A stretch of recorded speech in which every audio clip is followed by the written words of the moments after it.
Hey, what's up everybody, and welcome into another VR accessibility overview. And this one is for Batman Arkham Shadow for the MetaQuest 3 and 3S.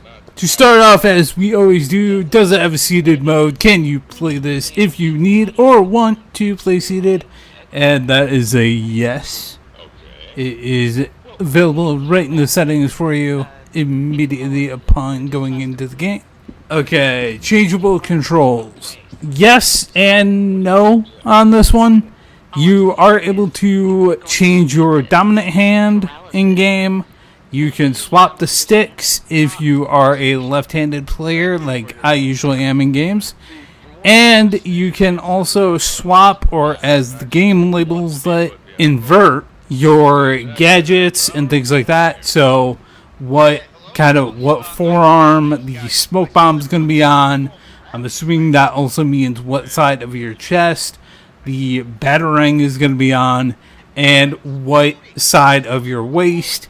Other gadgets like your just other gadgets, I can't think of any right at the moment, where they will be.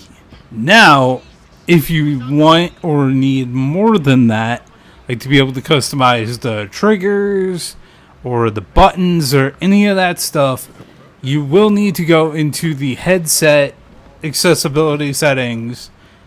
They are you cannot be in a game to find them. Well, I guess you can, but they're easier if you're not in the game. Go into the accessibility settings, and from there, you will be able to remap any button or trigger or any of that stuff. Now, do keep this in mind that the in-game prompts will still reference whatever the button was prior. So you will have to remember what's what. So if you swap the A button on the right controller with the X button on the left controller, you will have to remember that if a button comes up for A, that it's now on the left controller, and all that kind of stuff. Movement types, you have smooth only. Not sure how they would have did teleport with this one. Maybe they could have made it work, but you do have smooth only though for this. Okay, turning types, you have snap, you have smooth, you have physical, but you also have another included, and I've seen this I think in one or two other games recently, which is step movement, or step turning, which seems like it's snap turning, but the degree of turning is a lot smaller. I guess just to have those little precise turns instead of one big full jump, like a 45-degree angle. Colorblind modes, that again is going to be a no. I kind of wish more VR games would start to have that for the people that do need it. But since you are on a Quest headset, you can go into the headset's accessibility settings, and from there go to color correction, and then go to visual, go to visual and then color correction. Mix those two up there, I'm sorry. To have the usual three colorblind options seen in more and more non-VR games. We should be seeing them in more VR games, but it is what it is, I guess, for right now. But yeah, and you can activate any of those for whatever you need, whatever works for you. Do note, though, that when you activate any of those options, it is headset wide. So whether you are in a game or out of a game or app, it is always activated unless you go and turn it back off. Closed captions, subtitles, all that good stuff. Subtitles are available in the game at the start, which is good because there's quite a bit of talking. So it would not be great if those were not included. Luckily, on the Quest, you do have the live captions option. If that were the case, thankfully it is not. Difficulty levels. Yes, you actually have, I believe, 4. Unless there's a hidden one that I don't have yet. Alfred. But you have easy, normal, hard, and expert. I believe that is what they're all called. Now, upper body and arm movement levels.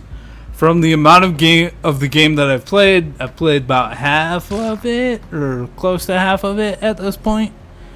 From reaching for the gadgets on your sides and chest, forearm, all that, depending on whatever you're going for. From that to the climbing, which you can alleviate using the bat claw, I believe that's what it's called. I don't remember what everything is called in the Batman world. You can alleviate that because anytime you come up to a ledge, it'll say, oh, press this button, and you'll automatically use it. But you do not have that at the start. You only get that a little ways in. So you will need to actually physically climb and extend your arms with the ladders to do all that. And because of all that, and especially a big part of this game, are the fights. Fight scenes with enemies, and usually a lot of them.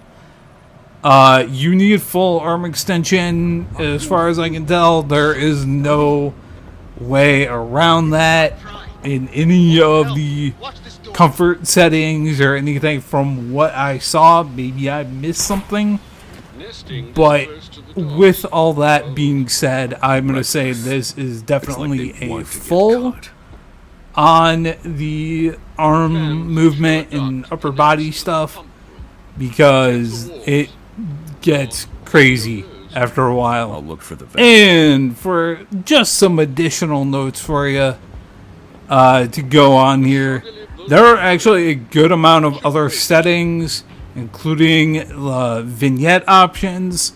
I think there were a few of them, and other things for you to look into if you get the game, if you decide, hey, yeah, I can play this. Plenty of things for you to look into to even improve your experience more. So give those a look-see.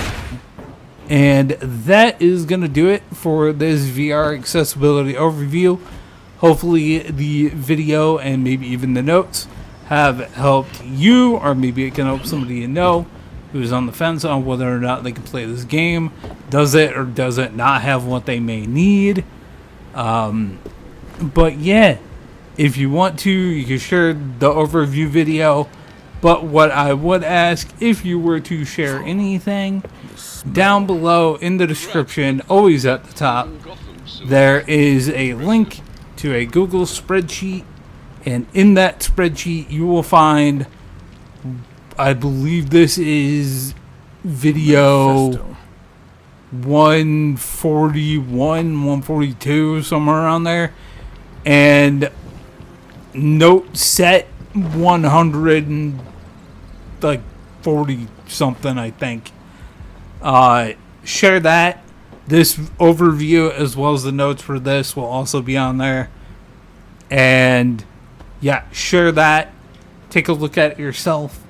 If you do not know if a game can be played, I've covered so many over the years. Hopefully something will be on there for you or for somebody you know, and let you know whether you can jump into that game as well.